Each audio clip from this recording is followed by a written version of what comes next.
అభి, నేను ఈ పెళ్లికి రావడం లేదు. ఓకే. నీకేమాత్రం బాధ కూడా లేదు కదా? ఎందుకు బాధ? రావడం రాకపోవడం నీ పర్సనల్. కానీ ఆంటీ నన్ను రమ్మని ఫోర్స్ చేస్తోంది. నువ్వెందుకు రానంటున్నావో అమ్మకి తెలియదు కదా, అందుకే రమ్మని ఫోర్స్ చేస్తుంది. అఫ్కోర్స్ నాకు తెలీదు,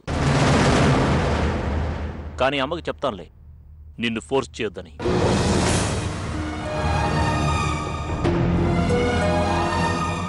నిజంగా నీకు తెలీదా అభి నేనెందుకు రానంటున్నానో?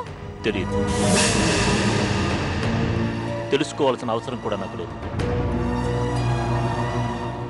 ఎందుకంటే నువ్వు వచ్చినా రాకపోయినా జరిగే పెళ్లి ఆగదు. అంత కాని దాన్ని అయిపోయానా అభి? ఇప్పటికైతే నాకు అలాంటి ఫీలింగ్ లేదు. నువ్వు అది కలిగేలా చేయకు.